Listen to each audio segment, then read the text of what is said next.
Hello नमस्कार मैत्रिणींनो, मी कोमल आणि पुन्हा एकदा स्वागत करते तुमचं आपल्या एका छोट्याशा व्हिडिओमध्ये आणि आपल्या कोमल्स फॅशन वर्ल्ड या यूट्यूब चॅनलवर सुद्धा. दिवाळी जवळ येते आणि दिवाळीसाठी आज मी पहिला पदार्थ करते. आज बनवणार आहे मी शंकरपाळी. शंकरपाळी कशी करायची ती पटकन मी रेसिपी तुमच्याबरोबर शेअर करते. इथं मी 1 वाटी साखर आणि 1 वाटी तूप मिक्स करून घेतलेलं आहे आणि त्यामध्ये त्याच वाटीनं 1 वाटी दूध घालून घेतलेलं आहे. हे सगळं छान मिक्स करून घ्यायचं. साखर विरघळेपर्यंत थोडं गरम करून घ्यायचं. साखर विरघळली की गॅस बंद करायचा आणि ते थंड करून घ्यायचं. इथं मैदा 6 वाटी मी घेतलेला आहे, छान चाळून घेतला आणि दूध, तूप आणि साखरेचं आपलं हे मिश्रण थंड झालेलं आहे आणि थंड झाल्यानंतर यामध्ये वेलची पावडर घालून घेतलेली आहे आणि त्यामध्येच आपल्याला थोडं जायफळ खिसून टाकायचं आहे, त्यामुळे फ्लेवर छान येतो आणि हे एकदम परफेक्ट प्रमाण आहे. मैद्यामध्ये मी थोडंसं मीठ घालून घेतलं आहे आणि हे मिक्स करून घेतोय. थोडं यामध्ये घालून मळून घेते. सगळं एकदम घालायचं नाही. आपल्याला पूर्ण थंड झाल्यावरच मळायला घ्यायचं आहे, कारण गरम गरम असताना जर मळलं ना तर शंकरपाळ्या तेलामध्ये असं विरघळू शकतात. गरम दूध, गरम तूप किंवा काय असं काहीच नॉर्मल टेम्परेचरवरच आपल्याला हे मळून घ्यायचं. आपल्याला घट्टच मळायचं. जेवढं आपण घट्ट मळेल ना तेवढं त्याचे लेयर्स छान पडतात. तुम्ही पण दिवाळीला सुरुवात केली की नाही आणि केली असली तर कुठला पदार्थ केलाय ते मला कमेंटमध्ये सांगा. या पद्धतीनं पीठ घट्ट असं मळून घ्यायचं आणि याला 10 ते 15 मिनटं रेस्ट द्यायचा. ते तसंच झाकून ठेवायचं आणि 10-15 मिनटानंतर हे आपल्याला आता शंकरपाळी लाटायला घ्यायची आहे. शंकरपाळी लाटत असताना गोळा एकसारखा करून घ्यायचा आणि त्यानंतर हे लाटायला घ्यायचं. लाटताना त्याच्या कडा अशा चिरल्या जातात, पण हाताने थोडंसं व्यवस्थित करून थोडं लाटणं फिरवायचं आणि त्यानंतर आपण पीठ घट्ट मळतो त्यामुळे ते थोडंसं चिरलं जातं. आता याला आकार देऊन घ्यायचा. तुम्ही कोणताही आकार याला देऊ शकता. कापण्यांचा आकार, चौकोनी, तुम्हाला जसं पाहिजे तसं आकार देऊ शकता. इथं मी चौकोन आकारामध्ये कट करून घेते.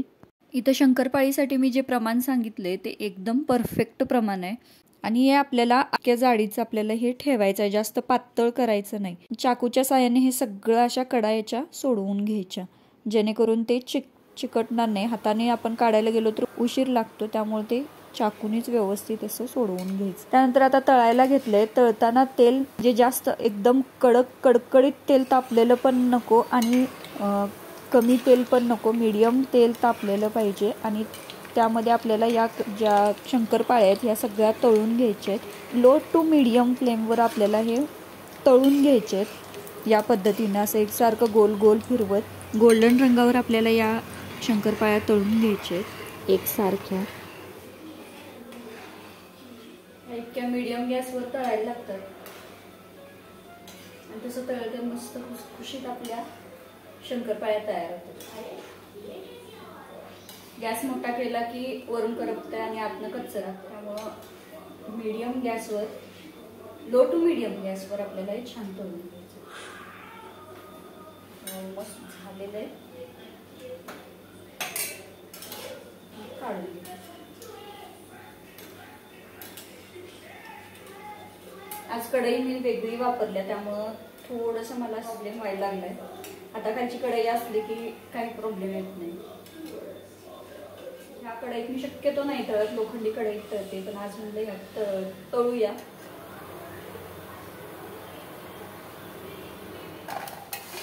फराळाचा एक पदार्थ तरी ऑलमोस्ट बनवून झालाय, निम्म झालेलं आहे. देवासाठी काढले त्याचं नैवेद्य दाखवून घेते आणि मग सगळ्यांना टेस्ट करायला देते.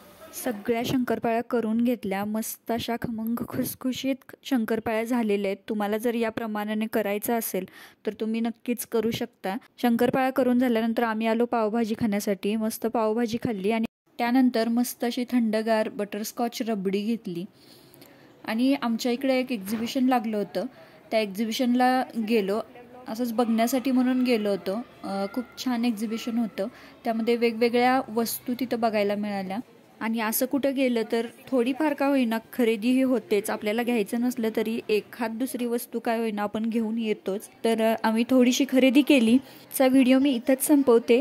आजचा व्हिडिओ तुम्हाला कसा वाटला नक्की कमेंटमध्ये सांगा आणि अशा छान छान उपयुक्त अशा व्हिडिओजसाठी आपलं चॅनल सबस्क्राईब केलं नसेल तर सबस्क्राईब करा. व्हिडिओ आवडला असेल तर लाईक शेअर करायला विसरू नका. पुन्हा भेटू अशाच एका छानशा व्हिडिओसोबत. तोपर्यंत खुश रहा, आनंदी रहा आणि स्वतःची काळजी घ्या. धन्यवाद.